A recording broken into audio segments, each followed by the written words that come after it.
Quoi est-ce qu'un dermatofibrome?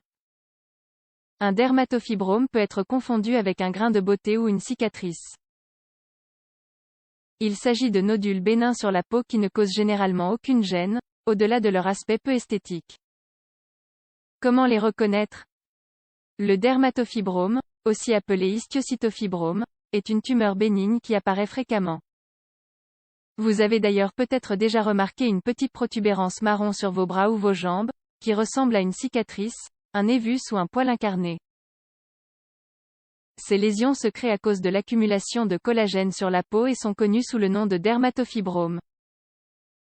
Nous allons vous expliquer, au fil de cet article, pourquoi ils se développent, comment les reconnaître et quelles sont les options thérapeutiques pour les contrôler. Pourquoi le dermatofibrome apparaît-il? Actuellement, on ne connaît pas exactement la cause du dermatofibrome mais on l'associe le plus fréquemment à des piqûres d'insectes, de petites blessures, des piqûres avec une épine ou des poils incarnés. Les femmes ont une plus grande prédisposition que les hommes à souffrir de cette condition. Par ailleurs, une étude détaille que la prévalence chez les adultes a lieu entre la seconde et quatrième décennie de vie. Symptômes. Dans la majorité des cas, ils ne génèrent aucun désagrément, même s'ils peuvent parfois causer une légère douleur, de façon occasionnelle, surtout si nous les pressons.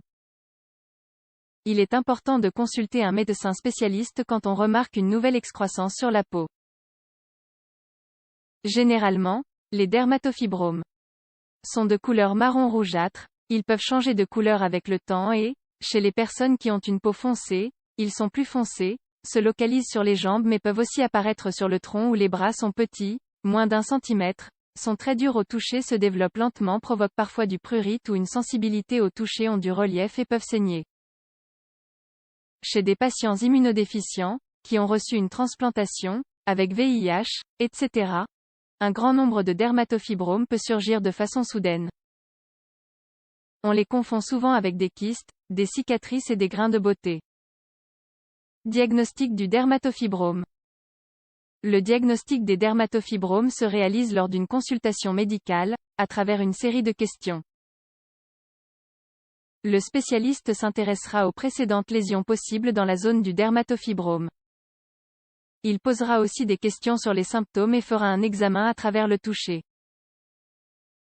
Après cela, il pourra déterminer s'il y a un problème.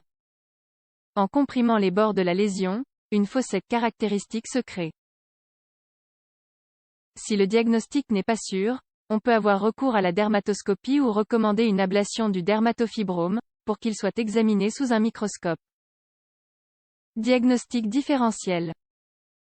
Il existe plusieurs pathologies qui présentent des caractéristiques cliniques similaires et qui doivent être prises en compte au moment d'établir un diagnostic différentiel, par exemple, le dermatofibrosarcoma protubérant, variété maligne de cette tumeur. Face à cette possibilité, l'ablation est justifiée. Les diagnostics différentiels incluent cicatrice hypertrophique ou kéloïde prurigo-nodulaire, névus bleu, kératoacanthome, xanthogranulome juvénile, pronostic du dermatofibrome. Les dermatofibromes sont généralement bénins.